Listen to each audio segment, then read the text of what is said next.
Hello and welcome to our webinar today, a webinar where we will discuss forced choice, the game changer of personality diagnostics.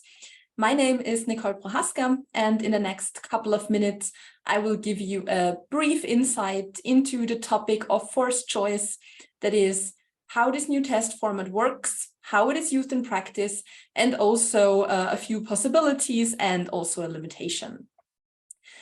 If you have any questions in between, feel free to enter them directly into the meeting chat.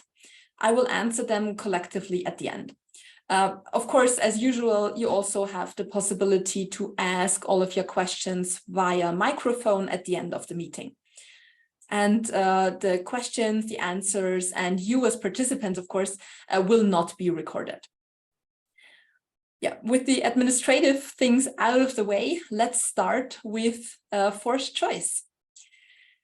So if you work in personal selection or in the HR area generally, you might already know that state-of-the-art personal diagnostics consists of 3 different components.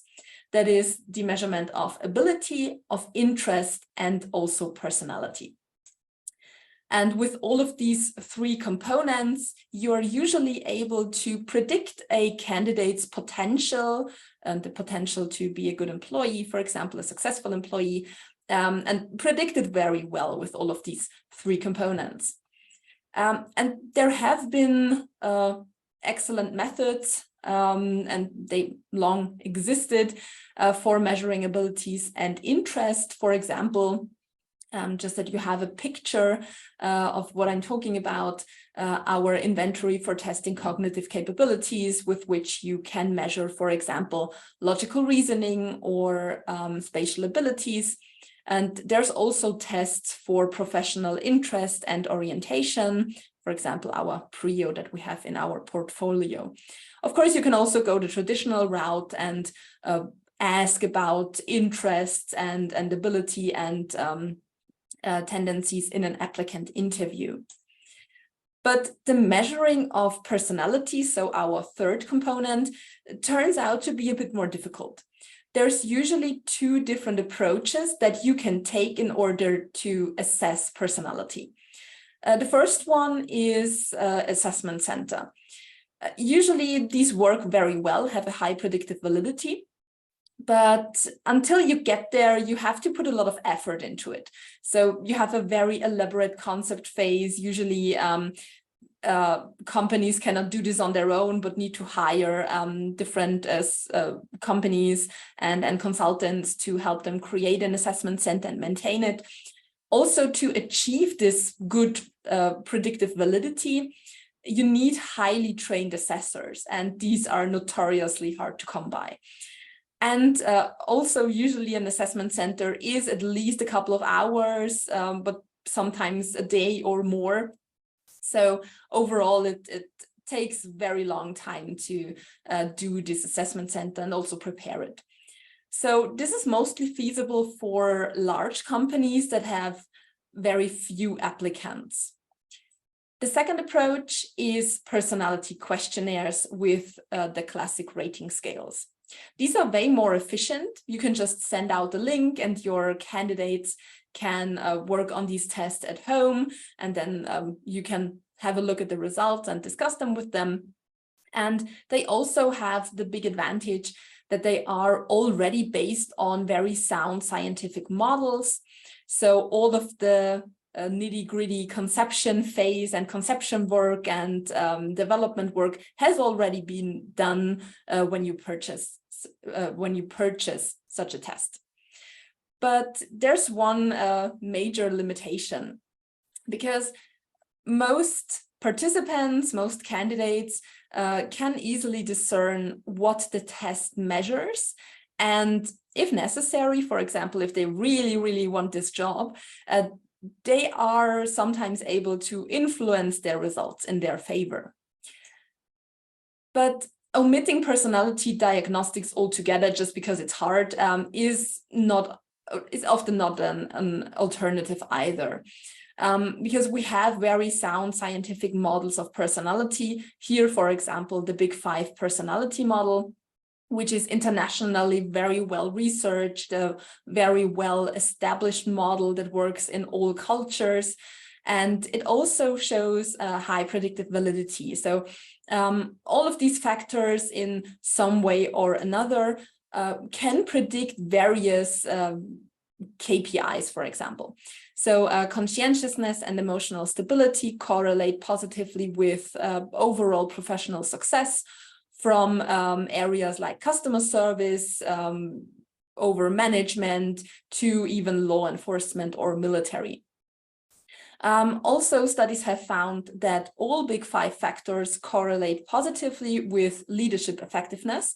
That is, on the one hand, the performance of the team, so in hard sales numbers, for example, but also employee satisfaction, which should never be neglected. And there's also agreeableness and conscientiousness, which correlates positively with safety behavior. So risky behavior with extroversion and low emotional stability. So overall, you can see that when you measure personality, you can usually discern a lot about a person and can easily see how well will they fare later on in their professional life. But of course, there's still these two limitations that we at SCHUHFRIED would like to address and have addressed with our test, the Big Five test with forced choice. So very simple name, and for short, it's FCB5. Because this forced choice format and the FCB5 in particular addresses the discussed limitations of both methods. You can see here how it looks like if you do it on a laptop or a PC. The test takers, or the applicants for that matter, are presented with 3 statements per page. So one page is an item, and those 3 statements together are called a triplet because there's 3 of them. And the task of the test person is that they must rank the statements. So the statement that applies the most to them should be placed at the top, and the statement that applies least to them should be placed at the bottom. You can do this via a mouse and drag and drop, or via the fingers when you use a touch screen. And the clue about this is that all of these presented statements per triplet are equally socially desirable. So you have here, for example, I am curious, I am reliable, and I am resilient. And all of these have a pretty positive connotation in private life, also in professional life, in our culture. So there's usually not much incentive for a person to have a specific agenda of ranking these statements, because they really have to think about what applies to me the most, because all of them are very positive. And you can probably already see why this is such an advantage, and why this concept or this format is a very good format for personal selection. Because forced choice reduces certain response tendencies on the one side, for example, specific response biases. If you have already worked with personality questionnaires, then you probably have seen that there are some candidates who tend to only pick the answers closer to the middle, and there's also candidates that heavily tend to only pick the answers on the extreme ends, and there's no in between. And this usually doesn't come down to a extreme personality or a mild personality, but that's just response biases that have nothing to do with personality, but all to do with the format of rating scales. And the more important thing for aptitude assessment or personal selection is that the forced choice format is way harder to manipulate than classic formats, because you have those 3 statements that you need to rank and have to decide. So that's why it's called forced choice, and have to decide for one and against the other. Of course, all of this is only possible because there's a lot of mathematics behind it. If you are already familiar with adaptive testing, then you might be able to recognize some of the formulas. We also work here with item characteristic functions, but not in the classical item response theory, but in a advanced version of it, which is called the Thurstonian item response theory. But at the end of the day, you also get, just like with the adaptive testing, a person parameter that tells you the personality or well, the expression of the personality factors. Yeah, of course, this all sounds very complex. So the formulas are there to give you a bit of an understanding how complex it is. But for you and for your candidates, it's usually very simple. So the first choice standard form in the FCB5 comes with 23 triplets. So this is 23 times those 3 different statements. It takes around 12 minutes to complete, and it is accessible via open mode. So you can just send out a link to your participants. They can do it at home, in their wherever they are, whenever they have time, and they can also do it on the device of their choice. So it's possible to do it on a laptop, on a PC, but also on a tablet or a smartphone. And one thing, because if you are familiar with our personality test at SCHUHFRIED, for example, the BFSI or the B5PS, you might already be familiar with the facet selection. So of course we can measure personality on a very granular level, and some of our tests offer the possibility to select or deselect certain facets. But this here is not possible, so you need to do the test in full as it comes because of the test concept behind it and because of the mathematics, because each triplet consists of those 3 different statements that correspond to one certain facet and one certain personality factor, and we cannot just take out one factor out of the equation because then it won't work. But it's a very small price to pay for the tamper resistance that FCB5 offers. And as mentioned, the Big 5 model of personality is the most researched personality model, and I think still the only one that works in all cultures. So of course, we still rely on the Big 5 model of personality for FCB5 with the factors emotional stability, extroversion, openness, conscientiousness, and agreeableness.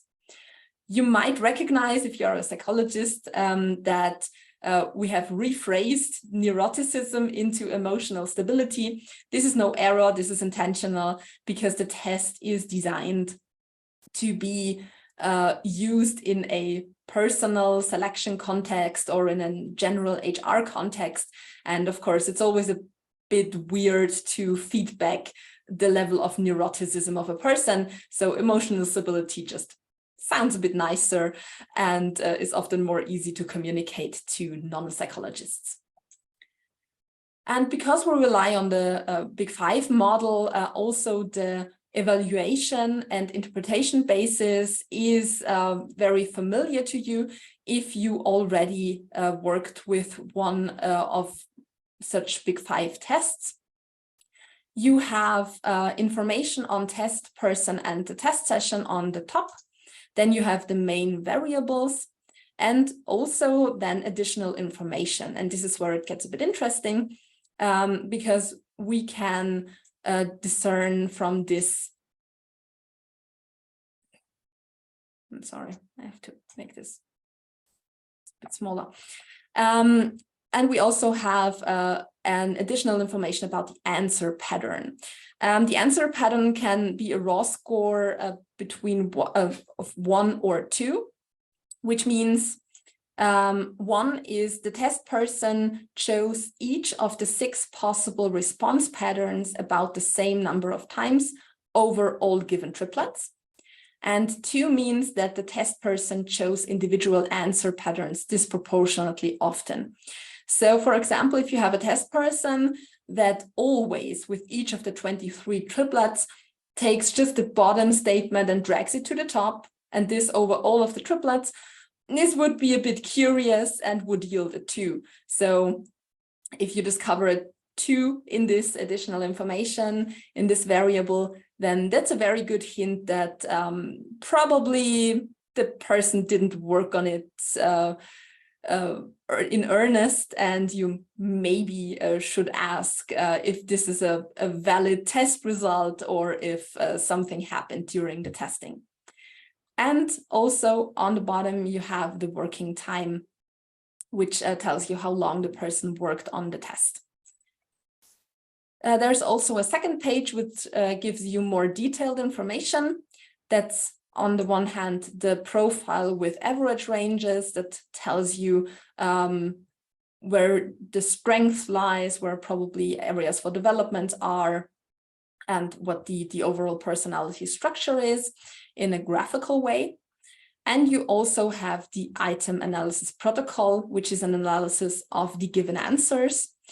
You have here the item number, so this would be the first item, the first triplet. You also have the order that the statements were originally ranked and the order that the test person ranked them in the end, and to which dimension each of the statements correlate.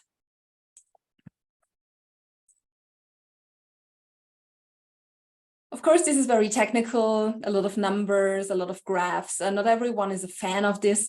So if you want to have a more verbal explanation or would like to give your candidates, for example, a more verbal explanation, a more human explanation without many numbers, then the FCB5 also comes with a Word report that is available for you if you have administered the FCB5. And this is just a report that tells you a bit more about what these assessed personality factors actually are and what the results mean. Yeah, so FCB5 is a very great test. The first choice format is a format with many advantages, but for transparency reasons and because we're experts here at SCHUHFRIED, I would also tell you about one limitation, because compared to questionnaires with rating scales, so the classical formats, test persons show a somewhat lower acceptance in forced choice tests.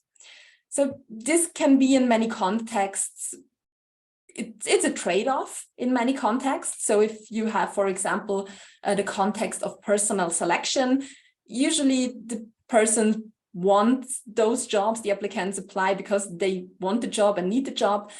So they probably tend to a bit more positive image and want to leave a very good impression. And here the chances for tampering with the results and creating an image that's better than you actually are is a risk. And this is why forced choice has here a lot of advantages. But you don't always have a context where persons are highly likely to try to do better than they are. Because you sometimes have contexts, for example, where you have already existing employees that you want to develop, or you have a career counseling situation where there's not much on the line for any given person. So here you could probably also make do with a normal questionnaire with rating scales and have a higher acceptance. So for maximum flexibility, FCB5 offers two test forms with that so-called rating scale. You have, for example, the long form rating scale with 150 items, takes about 22 minutes, is also open mode and mobile ready, as is the short form, where you have 40 items and it takes about 7 minutes. And because I talked about the non-modularity of the FCB5, just one last thing. If you would like to keep the possibility of select or deselect the very detailed personality facets, so for example, you don't need to test for assertiveness because your job doesn't require it, then the S2, which is the rating scale long form, would be the test form for you, because here we still have the option to select or deselect individual personality facets without impact of the results. So with that, we came full circle and are back to the start. With FCB5, you also finally have a personality questionnaire that you can very easily and very economically use to assess the personality of your applicants. And so you have the full package with ability testing, interest testing, and personality testing. Yeah, I hope that I could catch your interest in this test. If so, then please contact us or your local distributor of SCHUHFRIED tests anytime. Stop by at the marketplace via this QR code or via the link in orange below. If you are already activated and signed in, you can also download the test manual where you can find all of the detailed information about FCB5. And of course, we're all very happy to answer all of your questions if you write us an email. So I hope you had a great time, and I hope to see you soon by one of our other webinars. Have a nice day.